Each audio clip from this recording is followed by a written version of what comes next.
The crowd roared. The lights blazed. The scoreboard ticked down. But in the middle of the chaos, LeBron James wasn't just playing basketball. He was building something. Quietly, carefully, deliberately. Not just a highlight reel.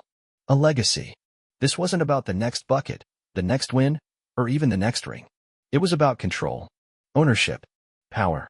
It was a billion-dollar blueprint unfolding behind the scenes. Before the fame, before the money, before the rings, there was struggle. Real struggle. LeBron was born in Akron, Ohio, 1984. His mother, Gloria, was just 16. They had nothing. No stability. No financial cushion. No long-term plan. Just survival. They bounced from one cramped apartment to the next. Sometimes no heat. Sometimes no running water. Sometimes no home at all. School was inconsistent.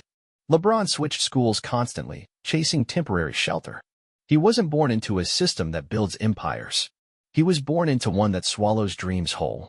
But inside that chaos, something was forming. A mindset. A hunger. He wasn't just dreaming of making it out. He was thinking bigger. He didn't want to escape poverty. He wanted to rewrite the script completely. By the time he was 17, the world was already watching. The hype was deafening. Magazines called him the chosen one. ESPN televised his high school games. He didn't go to college. He didn't need to. The NBA was waiting. In 2003, LeBron James was drafted number 1 overall. The contract was massive. The expectations even bigger. And then came the flood. Nike signed him to a 7-year, $90 million deal before he'd even played a professional game. Then Sprite. Then Upper Deck. Then McDonald's. Most rookies would have stopped right there. Most would have focused on the game, taken the checks, and played the part. LeBron didn't. He wasn't satisfied being the face of a brand. He wanted to be in the boardroom, behind the camera, on the cap table. He wanted a seat at the table of power, but he wasn't loud about it. Not yet. This wasn't bravado. It was chess. In 2011, something subtle happened. LeBron made a quiet investment. A small stake in a historic European football club. To the public, it barely made headlines. But behind the scenes, it marked a shift.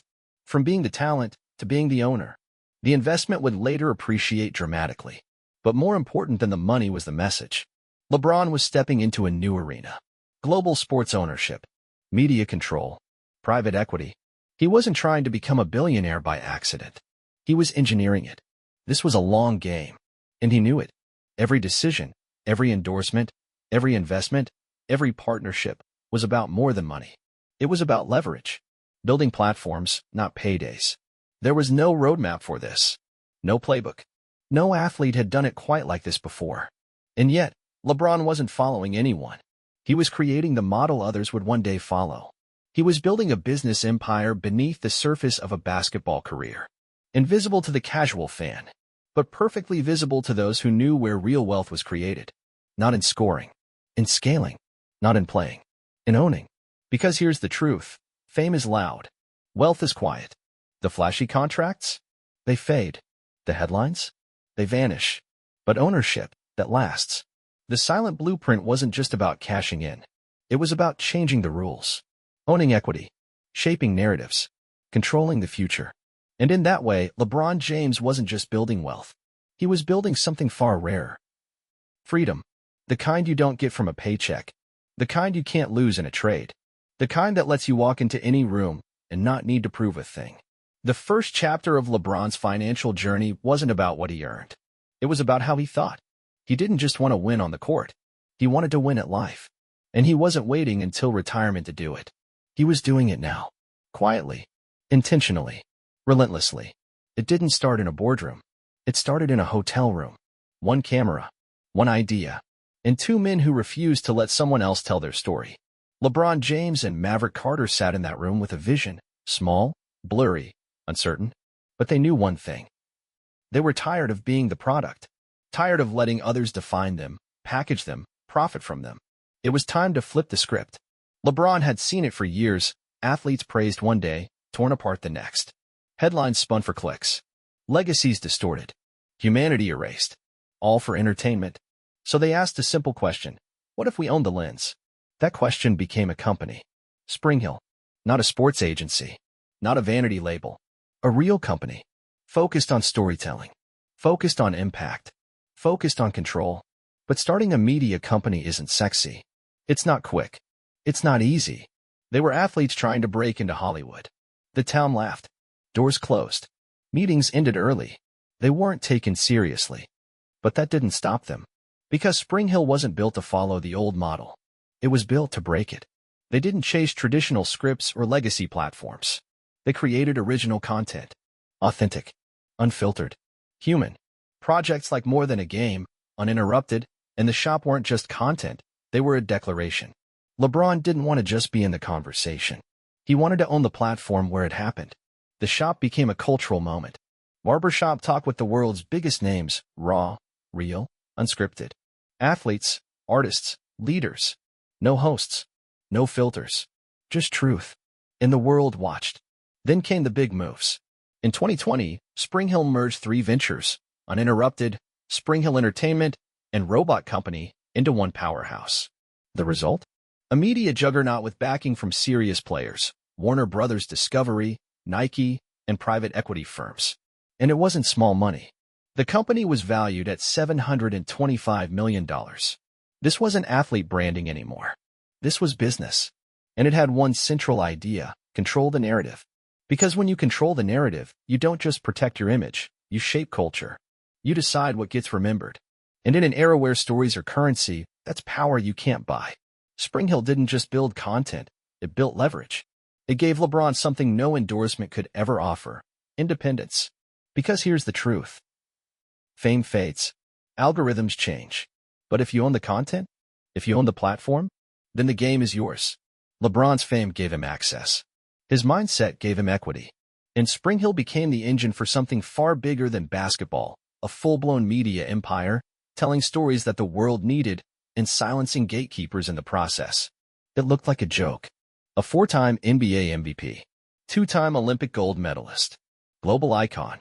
And he was investing in pizza, fast food, strip mall chains, paper plates, and pepperoni. To most people, it made no sense. But to LeBron James, it made perfect sense. Because the money wasn't in prestige. It was in the model. In 2012, LeBron walked away from a $15 million deal with McDonald's. The decision raised eyebrows.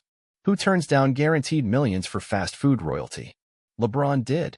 He wasn't interested in being a spokesperson anymore. He wanted to be a stakeholder.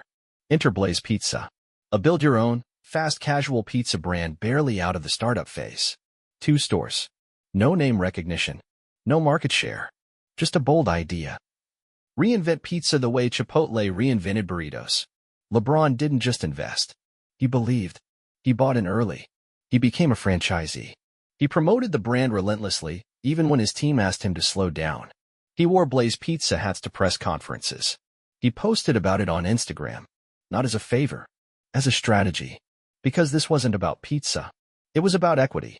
And it was one of the smartest plays of his financial career. By 2020, Blaze had exploded across the U.S. with hundreds of locations. LeBron's reported investment of under $1 million? Estimated to be worth over $40 million. One decision. 40 times the return. But here's the twist. The real power wasn't in the profit. It was in the pattern. This was LeBron's financial strategy in action. Small bets, early-stage ownership, scalable brands, and long-term vision. Most athletes chase endorsements. LeBron chases exits. He doesn't just take a check, he takes a piece. And that piece keeps growing long after the cameras turn off. Blaze Pizza was proof that you don't have to build a business from scratch to win. You just have to back the right idea. At the right time. With the right terms. And then amplify it with everything you've got. LeBron brought more than capital. He brought a platform. A spotlight. Credibility. He didn't just endorse Blaze. He supercharged it. And in doing so, he taught a lesson every entrepreneur needs to hear. Don't trade your influence for a paycheck. Trade it for equity. Because paychecks stop. Equity compounds. That's the difference between being a celebrity and being a mogul. And LeBron knew exactly what he was doing. He saw it with Jordan. With Magic. With Jay-Z. The blueprint was there. But he wasn't copying it. He was evolving it. LeBron didn't build wealth by accident. He did it by understanding one brutal truth. You can be famous your whole life and still not be rich. Because fame gets you in the room. Ownership keeps you there. And Blaze Pizza? That wasn't a side hustle. It was a signal. that LeBron James wasn't just an athlete investing in business. He was a businessman using basketball to fuel his empire. Quietly, patiently, profitably. It didn't make headlines. No cameras. No press conference. Just a few signatures on a quiet deal. But behind the scenes, LeBron James was making one of the smartest moves of his financial life. Not on a court. Not in Hollywood. In Europe. In 2011, LeBron became a minority owner in Liverpool Football Club. That's right, soccer. To most, it felt random. A strange detour for an NBA superstar with no ties to the Premier League. But that's because most people were looking at the surface. LeBron wasn't buying into a team. He was buying into a machine. Liverpool wasn't just a soccer club. It was a global brand. A legacy institution with fans in nearly every country on Earth. And its parent company, Fenway Sports Group, was something even more powerful. A portfolio. Liverpool. The Boston Red Sox. NASCAR. Sports networks. Stadiums. Real estate. Media rights. LeBron didn't just want a piece of Liverpool. He wanted a seat at that table. And a decade later, he got it. In 2021, LeBron converted his stake in Liverpool into an ownership stake in Fenway Sports Group itself. That changed everything. Now, he wasn't just a passive investor in a soccer team. He was a partner in one of the most powerful sports conglomerates in the world. While other athletes were buying houses, cars, jewelry, LeBron was buying infrastructure. Access. Global reach. He wasn't chasing clout. He was chasing control. Because here's the thing. Teams win games. Groups shape industries. Owning a team is status. Owning the system the team plays in? That's leverage. And LeBron was playing the long game. Fenway Sports wasn't just about revenue streams. It was about positioning, broadcast rights, sponsorship networks, international markets, streaming plays. Every move Fenway made opened new doors for LeBron, new industries, new influence, new capital. But here's what's wild. He did it all while still playing in the NBA. Most athletes wait until retirement to think about legacy. LeBron was building his in real time. Every year he played, he increased his visibility and funneled that spotlight into long-term ownership. Because visibility without ownership is noise. But visibility with ownership? That's power. And LeBron understood something most people don't. It's not enough to earn millions. You have to multiply them, protect them, scale them. And you can't do that by yourself. You need systems. You need networks. You need seats at tables no one knows exist. That's what Fenway gave him. This wasn't about basketball. It wasn't even about sports. It was about becoming something bigger. An operator. A strategist. A tycoon. And the scariest part? He was just getting started. The numbers don't make sense. Not at first. LeBron James. 4-time NBA champion. 4-time league MVP. All-time leading scorer. And yet, he's never been the NBA's highest-paid player. Not even once. Season after season, other names top the salary lists. Steph, KD, Russ, Harden. So how did he become the league's first active billionaire? Because LeBron wasn't chasing salary. He was chasing freedom. Early in his career, LeBron could have signed a massive, long-term deal and locked in generational wealth. He didn't. Instead, he chose short contracts, player options, maximum flexibility, year after year. Why? Because the league was changing. The salary cap was rising. And LeBron knew something most players didn't. The biggest contract today could cost you millions tomorrow. So he bet on himself. Again and again. And it paid off. Each short-term deal gave him leverage over teams, over timing, over his own destiny. He could walk when he wanted. He could choose his teammates. He could control his narrative. And with every calculated contract, he positioned himself to win, not just on the court, but off it. Because he wasn't using his NBA income to live. He was using it to build. Most players treat salary as the end game. LeBron used it as seed money. He funneled his earnings into equity, media, real estate, ownership, Spring Hill, Blaze Pizza, Fenway Sports Group, Smart Water, Beats, Tonal, Lyft. He didn't just endorse brands. He partnered with them. He made sure every appearance, every photo shoot, every campaign added to his empire. So while other stars fought for $1 more million on the court, LeBron was stacking tens of millions off it. He turned down security for scalability. And the result? A net worth crossing the billion-dollar mark, while still playing. But that milestone wasn't the finish line. It was proof. Proof that being the most paid doesn't always mean being the most wealthy. That chasing headlines and hardware is one thing, but chasing equity is something else entirely. Here's the financial truth most people never learn. Salary is limited. Ownership is infinite. LeBron didn't need to be the highest paid athlete. He needed to be the most strategic one. He made his money do the work. Quietly, efficiently, exponentially. And in doing so, he flipped the model. He showed that wealth isn't about the check. It's about the choices. The freedom to say no. The power to walk away. The leverage to shape your world, not just survive in it. That's billionaire thinking. Not flashy. Not noisy. Just precise. Deliberate and unstoppable. There's no scoreboard for legacy. No buzzer. No box score. No final stat line. Just the quiet weight of what you've built and whether it lasts. LeBron James knew that. Because long after the jerseys fade and the trophies gather dust, something else remains. Assets. Infrastructure. Impact. Not what you earned. What you left behind. LeBron's financial empire isn't loud. It's not flashy or wild. It's structured. Strategic. Stone by stone. Take his real estate. A sprawling $36 million mansion in Beverly Hills. A $23 million home in Brentwood. Another in Ohio, custom-built from the ground up. But these aren't just trophies. They're part of a bigger system. Locations chosen with intention. Homes placed near media hubs, business centers, private networks. Each property a chess piece on a board most people don't even know exists. Because LeBron didn't just invest in brands. He invested in bases, places where ideas could be launched, deals could be closed, empires could be managed. And beyond the homes, he's built something even more valuable. Influence. A seat at every table. A voice in every room.